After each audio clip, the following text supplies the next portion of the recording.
السلام علیکم پیارے دوستو، اگر کسی کے ساتھ نیکی کر سکتے ہو تو اس کے ساتھ برائی کرنے کی کوشش نہ کرو۔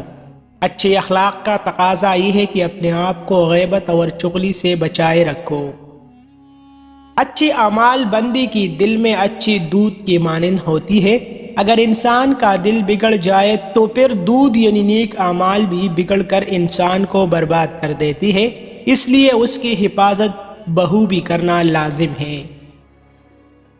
جس کی ہمت اللہ تعالیٰ کی جانب مصروف ہوتی ہے اس کی تمام کام رحمت الہی کے برکت سے انجام پاتے ہیں۔ جس نے نیکی کو فروغ دیا اس نے آخرت میں خوب نفع پا لیا۔ آرام و آسائش کی عادت انسان کو نکما اور سست بنا دیتا ہے۔ نیکی کی کام میں کسی کی حوصلہ شکنی نہ کرو اور برائی کی کام میں کسی کی حوصلہ افزائی کرنے سے گریز کرو۔ مہمان کے آنے سے گھر میں برکت آتی ہے اور اللہ تعالیٰ رزق میں فراوانی عطا فرماتا ہے۔ مہمان کی عزت و مدارت کا اللہ تعالیٰ نے حکم دیا ہے۔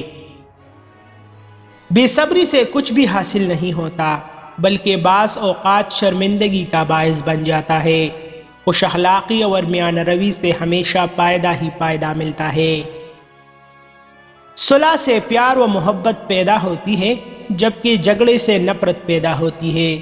برے آدمی کی تعریف کرنا گویا اس کی حوصلہ افزائی کرنا ہے۔ سفید بالوں کو آلو کے پانی سے دھوئے، بال ایسے کالے ہوں گے کہ کئی سال تک سفید نہیں ہوں گے۔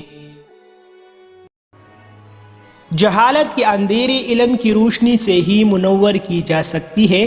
قبر کو روشن کرنا چاہتے ہو تو جہاں تک ممکن ہو علم کو پھیلاؤ اور ہر جگہ علم کی روشنی کو لے جاؤ۔ عورت کی دو باتوں کو کبھی نظر انداز نہ کرنا ورنہ عورت کی محبت سے محروم ہو جاؤ گے، اس کی دی ہوئی محبت کو اور اس کی بھوک کو۔ اصل ولی وہ ہے جو اللہ کی مخلوق کے ہر وقت کام آئے اور اس سے اچھے سلوک سے بات کرے۔ بلا شبہ صبر کا پل بہت ہی لذیذ ہوتا ہے، بلکہ بے شک یہ پل صرف اس کو ملتا ہے جو صبر کرتا ہے۔ مزید ایسی اچھی ویڈیوز کے لیے ہمارا چینل ابھی سبسکرائب کریں۔